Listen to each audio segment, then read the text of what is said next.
হয়েছে রোহিঙ্গা ইস্যু। আপনাদের মনে আছে বোধহয় টার্কিশ প্রেসিডেন্টের ওয়াইফ প্রথম ডিগনিটারি বিদেশ থেকে কিন্তু আসছিল। রোহিঙ্গার ঘটনা ঘটার 2 সপ্তাহের মধ্যে ফার্স্ট কিন্তু ডিগনিটারি আসছিল টার্কিশ প্রেসিডেন্টের ওয়াইফ। তার আগে বাংলাদেশে কেউ আসছে না। তো টার্কির একটা কমিটমেন্ট আছে রোহিঙ্গাদের প্রতি এবং রোহিঙ্গা প্রবলেম সলিউশনের প্রতি, এবং তারা এটা এখনো চালিয়ে যাচ্ছে। তাদের হসপিটাল ওখানে কাজ করছে, তাদের অনুদান দিচ্ছে, তাদের একটা স্ট্রং প্রেজেন্স এখনো আছে কক্সবাজারে। এবং আগামী দিনে রোহিঙ্গা প্রবলেম সলিউশনের ব্যাপারে তারা আমরা সবাই মিলে একসাথে কাজ করবো। এই ব্যাপারে ওআইসি সহ আন্তর্জাতিকভাবে রোহিঙ্গা প্রবলেম সলভ করার জন্য টার্কি বাংলাদেশ সবাই একসাথে কাজ করার জন্য আগামী দিনে এটা একটা চিন্তা আছে। এটা আশা করি আগামী দিনে আমরা করতে পারবো। তারপরে আপনার নির্বাচন, বাংলাদেশের রাজনৈতিক বিষয়ে সবসময় যেটা উঠে আসে সকলের একই প্রশ্ন, নির্বাচন কবে।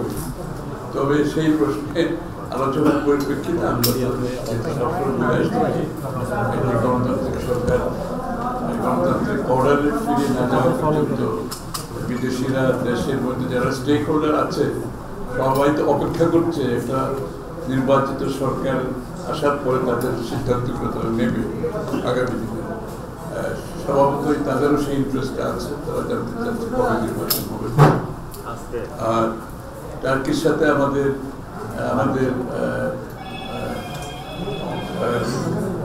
কালচারাল এক্সচেঞ্জ, তারা ঢাকা ইউনিভার্সিটিতে তাদের টার্কিশ ল্যাঙ্গুয়েজের ব্যাপারে কাজ করছে।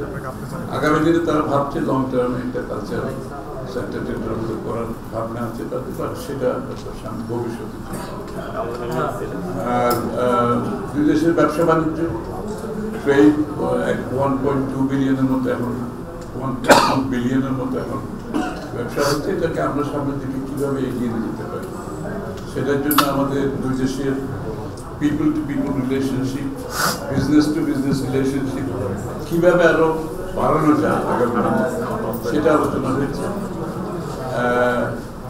টার্কির ট্যুরিজমের জন্য তারা চিকিৎসার জন্য আমাদের একটা ডিসকাউন্টে টিকিট ডিসকাউন্ট একটা প্যাকেজের মাধ্যমে টার্কিতে এখন অনেকে যাচ্ছে চিকিৎসা করতে, তারা সেটা আরও উৎসাহিত করতে চাচ্ছে।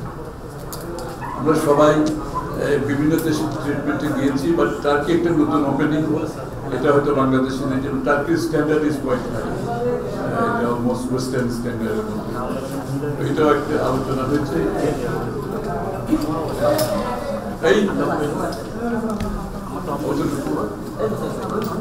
এবং বাংলাদেশের যে ক্যাপাসিটি বিল্ডিং এর বিভিন্ন ক্ষেত্রে আমাদের ইলেকশন কমিশন সহ বিভিন্ন আমাদের আগামী দিনের সংস্কার, এগুলো ক্যাপাসিটি বিল্ডিং এ তারাও কাজ করতে রাজি আছে। তাদের একটা ডেলিগেশন মধ্যে এসে গেছে এর মধ্যে। কমার্স মিনিস্টার আসতেছে ওদের নেক্সট মান্থ জানুয়ারিতে, কমার্স মিনিস্টার আসতেছে।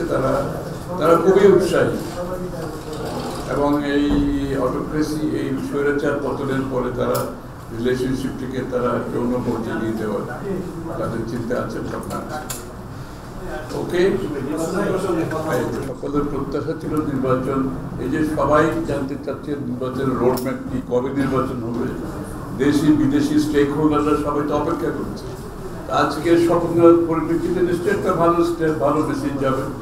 তবে শপথ নেওয়ার পরবর্তী কার্যক্রম যেগুলো আছে সেগুলো তারা আশা করি আমরা জনগণের প্রত্যাশা পূরণে সফল হবে। একটা সুষ্ঠু নির্বাচনের দিকে তারা যত দ্রুত সম্ভব এগিয়ে যাবে, সেটাই প্রত্যাশা থাকবে আগামী দিনের জন্য।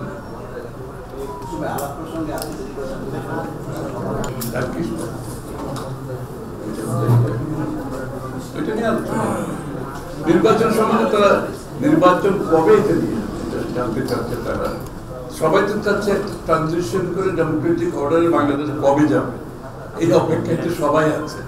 সেই ডেমোক্রেটিক অর্ডারে কত তাড়াতাড়ি বাংলাদেশ যাবে, যেটা আগেও বলেছে স্টেক হোল্ডাররা সবাই অপেক্ষা করছে, দেশের ভিতরে দেশের বাইরে। আগামী দিনে সবার তো একটা বাংলাদেশ নিয়ে যাদের চিন্তা আছে, প্ল্যান আছে।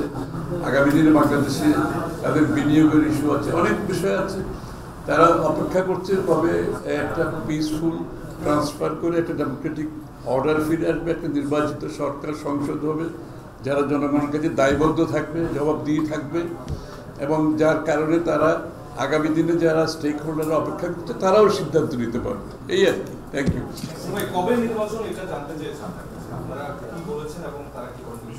আমি যা বলেছি তা বলবো, এতক্ষণ কি বললাম? দৃষ্টি আকর্ষণ